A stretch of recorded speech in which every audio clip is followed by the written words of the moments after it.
बहुत धन्यवाद अध्यक्ष महोदय. And we support and I support this bill. It's a very good and bold initiative by the government. It will enable faster, longer-term infrastructure growth of the country by making availability of timely and easier way of long-term finance through establishment of our key institution.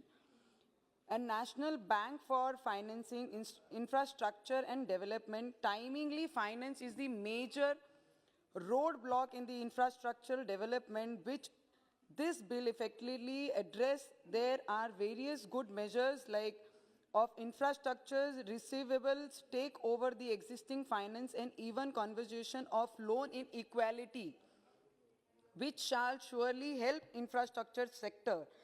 The bill also proposed development of bound and market necessary for infrastructure financially, thereby helping the agency to raise low-cost funds and effectively reducing cost of project and lower burden to public. Despite getting best infrastructure, the bank is being established with the development objectives, the coordination with the central and state governments, regulators, financially institution, investors, and such other relevant stakeholders to facilitate building and improving the relevant institutes to support the development of long-term non-resource infrastructure financially in India, including the domestic bonds and market, shall also help some medium enterprises in this sector and grow properly. I just congratulate the Finance Minister regarding this bill. The way the COVID has come in India and the people are facing a problem, and after still we are focusing on India's infrastructure development and we are giving some nice budget to infrastructure that India should get developed and form some other thing in upcoming years. And according to me, madam जो भी चीजें आपने infrastructure के द्वारा हर राज्य को और केंद्र को दिया है, आने वाले समय में आज उसमें खामियां निकालने से कुछ नहीं होगा.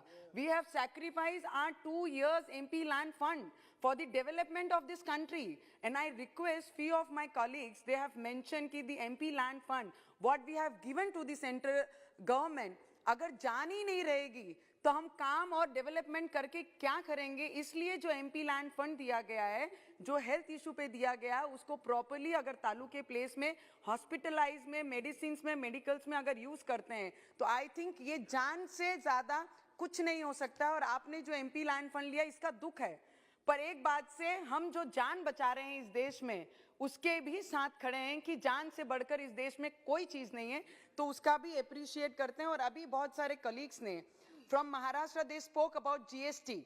The amount has to be given by the central government. GST is remaining with the central government. We all knew from last 1 year we facing very horrible time in India.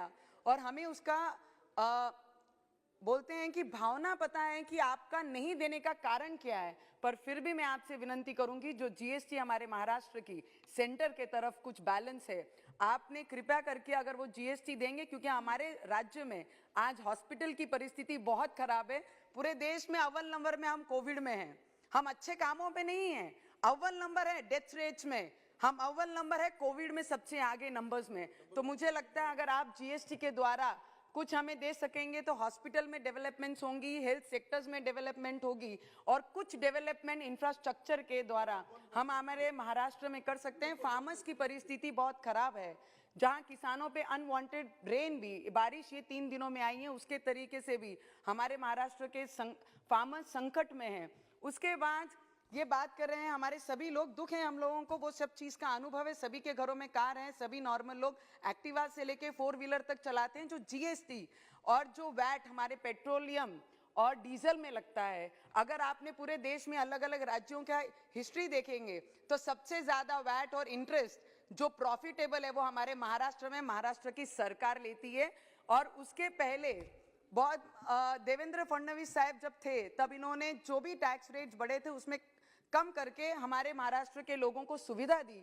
उसी तरीके से मैं आपके माध्यम से विनती करूंगी कि दिस इज